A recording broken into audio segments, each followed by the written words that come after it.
नमस्कार। मैं डॉक्टर विकास दवे, निदेशक साहित्य अकादमी मध्य प्रदेश शासन भोपाल।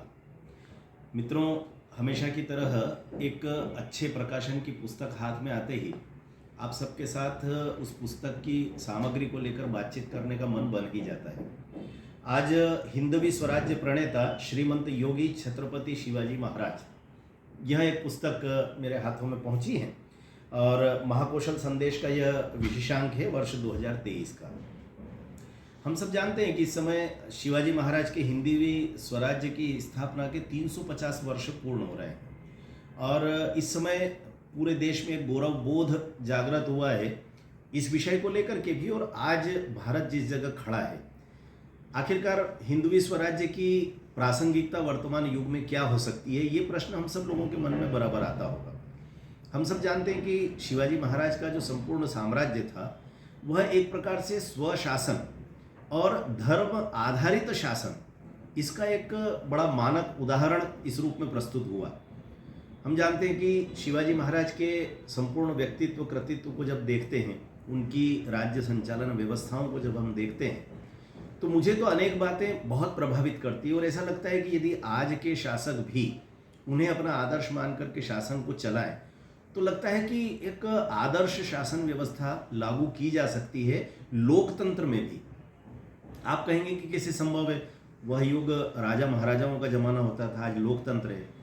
कुछ उदाहरण आपको मैं बताता हूँ। जैसे शिवाजी महाराज ने जब हिंदवी स्वराज्य की स्थापना की, अंग्रेजों ने कहा कि हम आपकी मुद्रा जो है, होन उस समय उनकी मुद्रा होती थी, वह बड़ी ऐसी होती थी कि बहुत सौंदर्य उसमें नहीं था, चमक भी नहीं होती थी, अपने यहीं की टकसाल में ढाली हुई होती थी। अंग्रेजों ने कहा कि हम बड़ी चमकदार मुद्रा आपकी हम बना देंगे, बहुत अच्छी दिखने वाली, स्वाभाविक रूप से उसकी आकृति प्रकृति बड़ी आकर्षक होगी।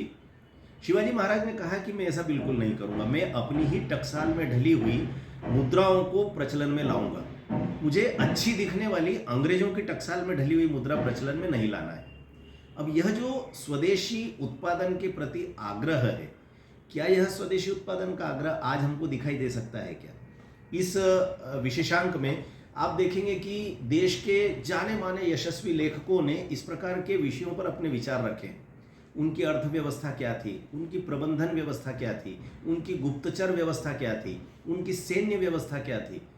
हम सब लोगों के लिए बड़ा आश्चर्य का विषय हो सकता है कि जिस युग में किले बनाते समय सामान्यतया यह धारणा हुआ करती थी राजा महाराजाओं के मन में कि किले को ऐसे स्थान पर बनाना जहां पर उसकी सुरक्षा चाक चौबंद हो सके, और इसके लिए सबसे अच्छी व्यवस्था ये मानी जाती थी कि पहाड़ पर बने हुए किले बड़े सुरक्षित होते हैं। उस युग में अपनी स्वयं की नौसेना तैयार करके समुद्र के किनारे किले बनाना, ये अनूठी दृष्टि आपको केवल शिवाजी महाराज में दिखाई देगी। तो इस प्रकार के अनेक अवसर हैं, अनेक प्रसंग हैं उनके संपूर्ण व्यक्तित्व कृतित्व को जानने समझने के।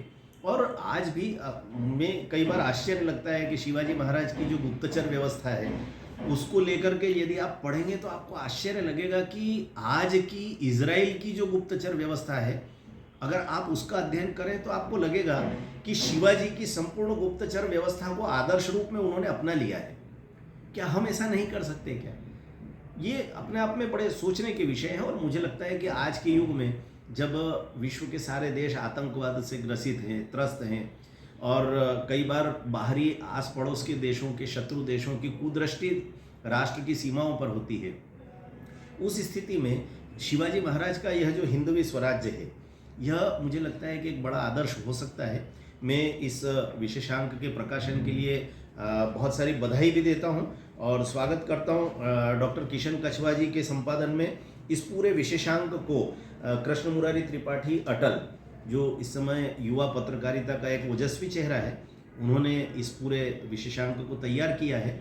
मैं संपादक द्वय को बहुत सारी बधाई देता हूं और निश्चित रूप से अटल लगातार इस प्रकार के समाज को आंदोलित करने वाले विषयों पर विशेषांकों को योजना बना करके प्रकाशित कर रहे हैं। तो मुझे लगता है कि इस तरह की युवा शक्ति का जो समायोजन अच्छे कामों में हो रहा है, उसका सदैव स्वागत किया जाना चाहिए।